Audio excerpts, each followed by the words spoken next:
Mushroom Wonderland. Fingers crossed. Yeah. I mean, this is just crushing it. Today we're out near the coast and it's mid to late October. And so we're going to just go on a foray with a bunch of people out in the woods and see what's growing out here and kind of pick their minds. So thank you guys for joining the channel. Yeah. And Of course. yeah, let's go into the woods. Woo! So general ecology and plant ID too we're happy to help with, especially with mushrooms. It's nice to know what kind of plants you're looking at least to generally. And yeah. what time are we meeting back here? 11:15. So we have an hour. So let's do it. All right. So when you pick a mushroom, try to get the base. It's very helpful to get the base. All right. We have here pores. We have here a partial veil. So this covered the pores when they were immature. All basidiomycetes, which mostly are gilled mushrooms, but also are poroid mushrooms. The spore dispersal is dependent on moisture. And so they want to control moisture when it's young, and especially as they're older. This is, it's a Swillis, I think. Yeah. But, you know, I'm not sure which one. Now they know there are conifers nearby. Oh, cool. Upturn some of them so you can see the pores pretty well. See the ring. Send a picture of the cap to your mycologist friend and say, what is this? Right. That's like sending a picture of the top of a human's head. So where are you posting these pictures? I use iNaturalist, which is a wonderful tool and platform for sharing discovery. And I'm going to collect these to bring them back and show to people. But if I was to leave it and you want this thing to spore out more, and the one thing you can do is just put it upright. Because like I said, the moisture control is why these things are little umbrellas. They're actually parasols for a reason. They keep the rain from hitting the spore-producing surface. Cool. We have some bird's nests. These are pretty old. Bird's nests, a lot of them travel through the guts of deer in our area, so they'll get eaten. And this particular strategy has evolved at least 2, maybe 3 times. Independently, fungi have decided to, no one decided. They've turned into these bird's nests. And they're called that because inside of them, there are little eggs called peridioles. And those are the spore-bearing structures. This is probably Nidula neveo-tomentosa, which is rather furry and more bright white when it's young. These things can last for a long time. Yeah, take a look at the eggs if you want to get in there. There's little eggs. And when you're IDing birds' nests, you can rip or cut one in half and look to see if there's lines inside. The genus Cyathus will have striations up and down.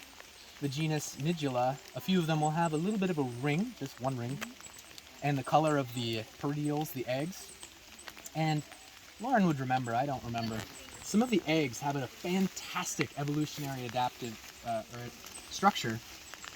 When these eggs, when rain hits them, they launch out, and some of them have a cord, an elastic, sticky cord that untangles, and these things become airborne. They hit grass, and they stick to the grass. And then they are eaten by herbivores, and you can imagine how they get back into the ecosystem. False chanterelle, perhaps? Yeah, it's called a false chanterelle, and this is a good one to get to know. How can you tell by a glance? Just that orange disc? Yep. It has true gills. Are these not edible then? These are not edible. And actually, in the Pacific Northwest, there are 7 genetically distinct things that go under this name. What's the name? Hypothropsis aurantiaca. At the North American Mycological Association NAMA meeting years ago, they decided to sequence all of them, all the ones they found. And there will be a good variation in color and stuff, so you can start to see different ones. But at the moment, no one has split them up. And maybe that's good, maybe that's bad. It's species concepts are all just hypotheses. They have forked gills. Yeah.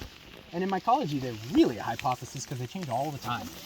You know? I've seen some mushrooms have 3 different names in 5 years. Right next to each other. This is cool. Yeah. So this might be a colibia, but Its stipe is pruinose. Yeah, and are you growing out of a cone? It looks like a mosquito. Let's see, if I pick it up, is there a cone buried in here that it's popping out of? Or is it just duff? It is duff. This is cool. You like these little mushrooms that most people tend to ignore, huh? Oh, it's so fun. Yeah. Oh wow, super close gills. So I would call these gills crowded. If you look at a glance, you can't even see individual gills. They're so compact. Can I get a look? Flip it over. Oh yeah. That's the size that mushroom is going to be. Yeah, this is a full-grown thing, producing spores, doing its life. But the thing that always baffles me with fungi is you have to keep in mind, this organism, this is the fruit. Yeah. Its body could be huge compared to things that we see that are big. Right. And a lot of small fungi can be deceptively expansive. Gosh, the gills Wow, are so beautiful. crowded. The stipe is tomentose. What does tomentose mean? Furry? Fuzzy? Yeah, fuzzy. It refers to noticeable fuzzy hairs or something come off. There's 5 different ways you can describe the hairs. Are they stiff? Are they small and sparse? The same thing. Yes, you knew the species yesterday. Strobilurus. Albopallidus. Albo pallidus. So albo is white and pallidus is a little pale. Yeah. And so this is the Strobilurus that sometimes tricks me, because most Strobilurus grow out of cones. As you heard me saying, is there going to be a cone? But this species, which is associated with spruce in our area, can also just grow out of duff. Oh, cool. Yeah, I first saw the duff, but then the cone came up with. There you go. Okay, so albo pallidus. Albopallidus. Yeah. These are, so this group, this whole group is just troubled. This is one of the groups where the names have changed a bunch. And so it's got barely any stipe. There's about 4 genera that are small and white and look like this. Oyster mushrooms, the genus is Pleurotus. This is not an oyster, but the form, when you see a little thing with no stipe growing laterally like that, it's called pleurotoid. There's 4 different genera that could be pleurotoid. Some of them have pink spores, and you can look in the gills to see if there's pink. I don't see any. Most of them have white spores. There is pink. No, that's the grass. That's where the hand lens would be handy, huh? Yeah, or better eyeballs. And where did those come from? These, Kendra found them over No, there. I mean like, How'd they get where they are? right. You know, in mycology, that's a question that the most experienced people often can't give you an answer to. These decayers, I would associate more as, I don't think of them as endophytic, but we're in a place in the field right now where we're just figuring out, oh, okay, the polypores on trees we think of as clear, we know their ecology. They live in grasses, asexually, not making fruits. And you can find the same polypore species on trees here as you can in grasses in prairies all around the country, southeast. Yeah. Down over there, that's Hypholoma. Hypholoma. I feel like Larry Evans making jokes like that. So they grow clustered. They form rhizomorphs sometimes. And again, this is that partial veil we showed you earlier on the swillis. It hasn't opened yet. So there's just fur, hairy stuff covering up the gills. These glow like a light bulb under a UV flashlight. Still got the Strobilurus. England studied these and how they move from substrate to substrate. And she found that they'll form rhizomorphs, which they're like pipes that they shoot all their nutrients through. And they'll form rhizomorphs, and once they've exhausted one log, they'll shuttle themselves through these pipes to another log. Wow. And these actually are really hardy, guys. They are one of the mushrooms that have been studied to break down petroleum products. Pretty poisonous, right? I mean, These will give you a lot of gastrointestinal upset. Mushroom, look at the different cap color. Maybe even the same individual, because it's just down the trail. And so you can get tricked out by little variations in color like that. It's sort of noticeable. But notice the stipes. If you get close, the stipes both have a white powdery coating that rubs off. The gills are both crowded. So you can start to clue in on what's the same and what's different in a little habitat. Yeah, these are Mycena, probably Mycena hematopus. Hematopus meaning blood something. What is focus mean? Yeah.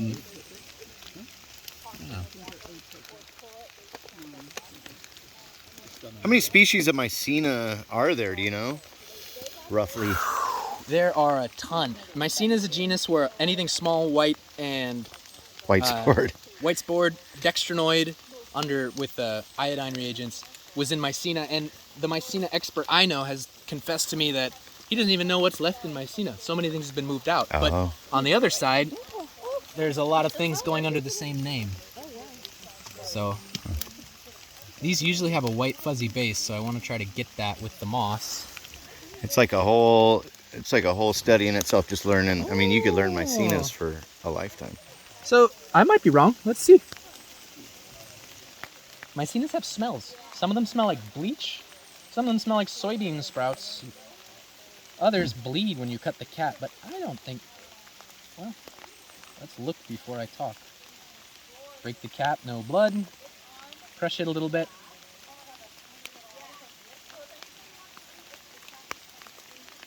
Can you smell anything?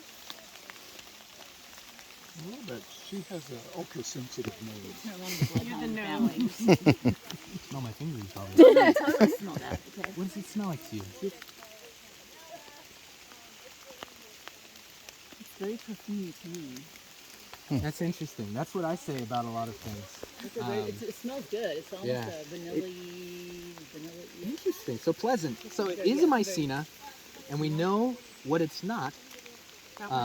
However, Mycenas, they can be kind of difficult, but I would think this is either Mycena galericulata, which is a common white log decaying feller.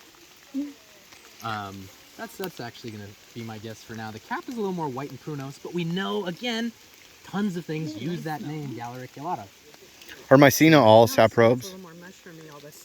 To my knowledge, yes, but more specifically, some of them are being studied and found to be parasites in prairies. And if you look in prairie habitats that have had disturbances in Oregon, you'll see Mycenas that are parasitic on grasses. Cool. But if you look in Washington, where there are still some prairies, count them on two hands, that are undisturbed, you tend not to see those species. So those might be parasitic. Interesting. Oh, beautiful. Puffballs. These to me have a really strong perfumey smell. I'll pick one up that's already been picked. I don't really get it there. This little fishy. So this is probably Lycopterodon. Perlatum. People say perlatum, and different names get used, but I'm not too familiar with the genetics on them. So yeah, I would say perlatum because when I look at the spines, they're simple little spines. Some of them have pyramid-shaped spines, like Lycopterodon pyriforme. And then there's a similar-looking species that's usually darker brown called Apioperodon. I don't remember the epithet on that at this moment. But these are actually, they have the consistency and the flavor, which is not one, of tofu. And if you... Of tofu. And what is it's a puff? It's a little puffball. studded puffball. So this one, again, this form has evolved many, many times in different groups. And it's a really neat one. You know, like the bellows you put out a fire with? Inside this, in the very center, when it starts to mature, the tissues decay and leave little fibers. And when rain hits it, it puffs the bellows. Okay. Yeah, and so when you break these open, you can see sometimes color. Right now, it's just barely starting to yellow. It's really white. And so people say if it's all white inside, it's safe to eat. And that's generally the case, but I'd say with these, since they grow in urban settings, be mindful if you're eating ones that were in lawns that someone might have put Roundup on or something. And also, if they're a teeny bit yellow in there, you're still fine. So you're a remediation specialist, right? Don't these collect a lot of heavy metals and things from roadsides and... I don't remember if Lycopterodon does, but it would be shocking if it didn't collect any. Right. Different species will accumulate different metals in their fruits and at different rates. Oh, what a beautiful. I have a very strong I think this is a Galerina. Oh, Looks like a moss-dwelling Galerina, and we can see that there's some partial veil tissue around the margin of the cap. And Galerina, they're called, people know the funeral bells or the skull caps, which are those deadly ones. This genus has a lot of deadly cousins, but the moss dwellers that are smaller like this tend to be just mildly toxic. And Tell us how you can tell that's a Galerina real quick. sure. Well, first, the kind of that honey brown color. It's like a very warm brown, you know, and you'll learn to differentiate tones of brown in mycology. Well, Looks like a nut, like kind of like like chestnutty, kind of hazelnutty. Yeah, and you can hazelnut. see there's some tissue, the veil tissue. So Galerinas have veils that will cover the gills when they're immature and they pop down onto the stipe. It's also got that kind of like, there's fibers on the stipe that you can see. that. And they're pretty fine. Some people describe that as like a chevron pattern, or Yeah, snake skin or something. slightly. It's a little less formed than that, but they also kind of have like a sheen. It's kind of like a brightness, and if I rotate the mushroom, you can kind of see that the stipe is just kind of makes a brightness to it. And yeah, they're probably living inside the moss throughout other parts of its life cycle. We just consider it to be kind of saprobic. But another cool mushroom I want to show you real quick that was in this moss area is this one. And look at that cool, those nice thick gills. So this mushroom, does anybody know what this is? I'm gonna take a wild stab at Go for it. Licaria. That's a really good guess. It's actually a lichen. Oh, like an Amphyla. It's Lichenophilia or Lichenomphalia, yeah. So it's this beautiful mushroom that's part of a fungus that has a partnership with algae. And so most lichens don't make gilled mushrooms.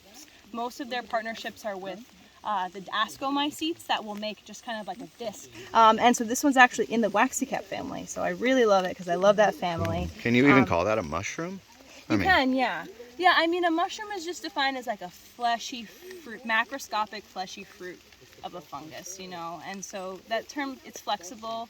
Really, we consider ascomycetes and basidiomycetes that make larger fruits like this to have mushrooms. But yeah, it's from a mushroom forming lineage, and it's just super cool. So there's actually a layer, a thallus, we call it, meaning the body of the lichen is kind of, here it looks like it's just growing out of the moss, but it's actually embedded underneath. Oh, nice, thank you. And it can be hard to see when it's growing on moss, but sometimes you'll find kind of like a debarked log, and you'll just see a kind of a flat green mat that's kind of a little dark, and you'll see these mushrooms growing out from it, and that's their vegetative body, is that dark green mat. There's actually fungal hyphae woven around algal cells to make that mat. Here it's kind of buried under the moss, so we didn't get that, but it's something you'll see a lot. You'll see them more coming out of like decorticated trees. Do their spores look like a regular mushroom? Yeah, they look But kind of. they have interesting on their spore-bearing structures. The basidium, basidia plural. There will be like weird numbers of spores. With this, it'll be 1, 2, 3, and maybe 4, instead of always 4 spores, always 2 spored basidia. So the little structures that make the spores are very variable. This Cool. mushroom is mostly entirely fungal tissue, but something that Jack was noticing that these mushrooms will do is actually some of the algal cells will actually move through the mushroom. Yeah, especially when it's growing in thick moss. If you shine a UV light on it, things that have chlorophyll in them will be a certain shade of red that you can recognize. And you can shine one on those mushrooms and realize, oh, that looks kind of red. And then if you're lucky, you can cut it open, look at it under the microscope, and actually see it's got little pockets of algae inside the mushroom. Which is not really something that it's thought to do. So that was a really cool thing to discover. We're just looking at our tackle box. Yeah, so here. explain to the people, why do you carry this little tackle box? Oh, yeah. Well, generally to keep the mushrooms separate, especially if you're using them as specimens either for teaching or for vouchering, which I'll talk a little bit more about later. And that's just so there's minimal contamination, you know, spores can easily move around. But also just for identification's sake, it's nice to have them compartmentalized so that we can keep the groups that we're fruiting together, just for, organization and minimal contamination. And it's just but I kind of sometimes will combine if I run out of spots. I'll just I'll toss that guy in there, but it's easy to tell they're only So if quick it's question, empty. Yeah. if you had a basket of edible chanterelles and you picked a couple of death caps that you wanted to study, could you set them next to the chanterelles safely? You It's like that can. punja. Safely is a loose term. You really want to keep your edibles separate because, oh, thank you. If you were to put death caps in the same basket as chanterelles and you only ate the chanterelles, you'll very likely be totally fine. There could be some spores that drop. There could be some tissue that breaks off. That's the thing, is we don't want mushrooms. You walk around and you're carrying a basket, things break apart. Things get mixed up, especially if you're a beginner and you can't really tell what's what. And so we don't want to accidentally consume maybe like a hidden chunk. You know, chanterelles can have those really frilly edges, so you can have something get sucked in there. Right. A Galerina, for especially more, I'd be more worried about a Galerina getting sucked in than Amanita, because Amanitas are huge. So you're like, that thing clearly, you know, got sucked in. But in terms of chemical safety, if you're consuming a very small amount of tissue of an Amanita phalloides or maybe some spores, I'd say almost 99.9% you'll be fine. You really have to like, the amount of a deadly mushroom that you have to consume to die varies. Sometimes for Galerinas, it's half a cap. Half a cap has been the least amount of a mushroom to kill somebody recorded. On a Galerina. Tiny. Yes. Wow. Half an Amanita could kill somebody, but still, half is different than a small chunk. So I can't say nothing bad would happen to you. You might feel weird. You could have Probably not a good idea though. Just not good safety practice. Yeah. Not good safety for you to just for your safety of eating mushrooms, but also not a good practice for science for having stuff getting mixed in. It's much harder to deal with if you keep everything mixed. So. And one more quick question that I ask all mycologists, because I'm making an upcoming video on this, a very controversial debate: to cut or to pluck? Pluck, always. And there was a study in Sweden, I think, that says it doesn't make a difference for the organism itself. People debate that. But for identification purposes, we have to see the base of the mushroom. It's just, I have no room for debate on that. Unless, if it's a mushroom that you've already identified and you want to take home for the basket to eat, you know, go ahead, cut the base of the chanterelle off. You're losing some of it, it's a waste. But it doesn't hurt the mycelium to cut it? Or I mean to pluck it? No. Okay. No, it doesn't. It doesn't make a difference. Sometimes people say actually even cutting it might invite some microbial decomposition towards that organism that wouldn't have, but I mean, at least the one study I know about, which I could do more digging, says it doesn't make a difference. But for identifying mushrooms, you need to see the base. We need to see, does this mushroom have a vulva like an Amanita? Does it have a swollen bulbous base? Is there a long taproot? Is there fuzzy, like a fuzzy base? Sometimes mushrooms will just have crazy fuzz only at the bottom. So if we don't see that, it's going to make it much harder to identify. And it's also, if you're going to vouch for that specimen, save it for science, either for you or for someone else. For them to study it, they need to be able to see the whole picture, you know, because that mushroom could contribute to a description of a new species. But if we don't know what the base looks like, then we got to hope that we can get another collection, you know, and so it's like Matsutake, you need the whole bottom of the base typically. You know, if you're going to sell them to a buyer, they want to see the whole thing. So if you cut it, more mushroom. It takes a little bit more work to whittle off the dirt or to clean it with like a wet napkin or something. But for me, and I also have fun kind of following the mushroom down. Chanterelles have this beautiful windy stipe, so it's always fun to kind of follow it gently. You know, don't like rip it out, but just, you know, take some time, be diligent, and you know, then you pick less mushrooms too to eat. You get to leave more fruits intact. So you get more for the plate. Cool. Thank you. No problem. Cool. To cut or to pluck? You know, it really doesn't matter that much. I think one thing that is a merit of cutting some that people don't think about is if you care about the land and you're foraging and you see cut stems, you know people have already picked mushrooms there. So you might be more inclined to leave some. Does it harm the mycelium to pluck mushrooms like chanterelles? We have an oversimplified narrative of what is harming or what is not harming when it comes to harvesting. We know that some species live as short-lived little genetic units, and those ones where the spores might not last as long, like some Amanita, those are more susceptible. If you pick them over and over and over again, they might not come back. But we have this nice longitudinal study of 10 or 15 years in Oregon on our chanterelles, and they showed no change if you picked them. And it's one of these things, David Aurora's brought it up online before. You know, we can't say for sure what's going to happen in 100 years if we pick all the boletes on a hill. You know, I think just always err on the side of leaving some stuff. But the analogy of an apple to a tree falls short of what's really going on. And in some cases, it could definitely be harmful. Yeah. With Matsutake, we've seen it get chased out of habitats, you know? That's something that's people have witnessed, and now there are people here who can no longer pick their mushrooms in Japan.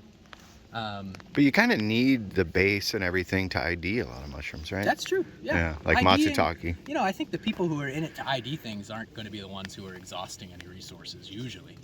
It's people just Filling being trucks. greedy, going and Filling picking trucks, it. driving in the Industrial mountains, go around the mountains in the spring, and you can find people filling truckloads with morels. And I am no one to say if that's right or wrong. Just but kind it's of a little- depends. It's a little wild. It's a little wild. All right. Thanks. Did you ask?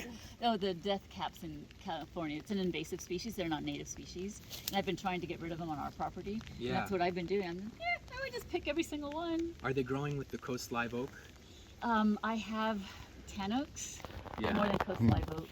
So has picking them all made any effect, do you We've think? had a dry spell for 5 years. It's hard. I wouldn't want to make that claim because Yeah. it's so dry. So a lot of the mushrooms haven't been coming up, but that was my thought. The specific body of research I was referring to when I was saying that you can't exhaust them is Anne Pringle at the University of Wisconsin-Madison studied the population genetics of these and their longitudinal success of an individual mycorrhizae. And she found they're actually a lot of them are short-lived little pockets. And the spores form a new one, rejuvenate old ones. And all the data points to, if you pick them over and over again for years, you can probably get rid of them. Wow. But that's her guess, an informed guess. There we are out here in the bushes.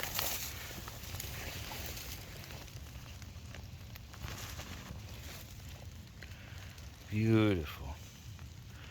Matsutake. Very popular wild edible. Amazing. Torta on the shore, they call them. Okay. Yeah. But they might still call this lodgepole. I don't know. I think it's the same tree. So these are growing with the pines. That would, I find them on the Kitsap Peninsula growing with Doug fir or western hemlock. Rarely with pine there. Yep. But this is where they get their common name, the pine mushroom, right? Because they love to associate with these pine trees. Yeah, and there are a handful of Matsutake around the country. One in Mexico, I think.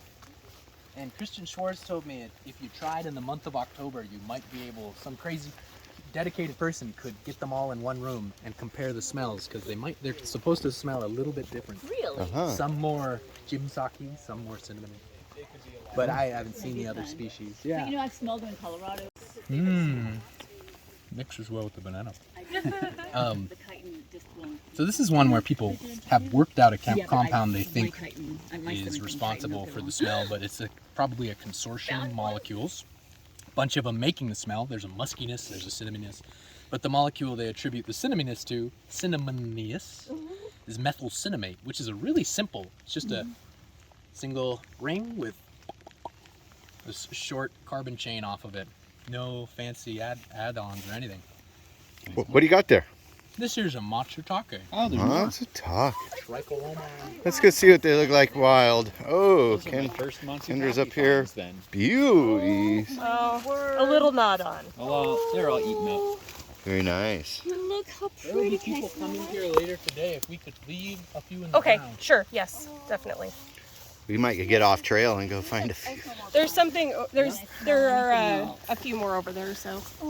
I can smell them from here. So David Aurora says they smell like gym socks and red hots. It's some beautiful lines, like the perfect compromise between Gym- red hots and gym socks. Yeah, which I That totally balance see. between the two. dirty gym socks. Yeah, Specific. yeah. I disagree with David on that.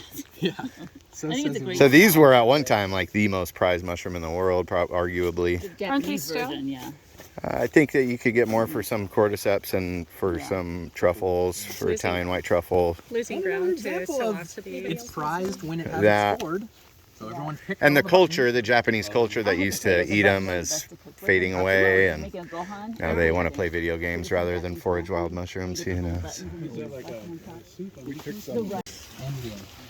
I decorated my Christmas tree with it one year because you could get strands of it. Boletopsis. Boletopsis? Oh, okay. So it is pores. It looks like teeth. Yeah, I know, right? It might be really young, I know. or it could be a sarcodon and I'm wrong, but Yeah, if you right? turn it on the side, they look like pores, but up they When look you like put it apple. down here on super magnified, This they is look a like teeth. phelodon, Oh. which is another tooth mushroom in the family Bankeraceae.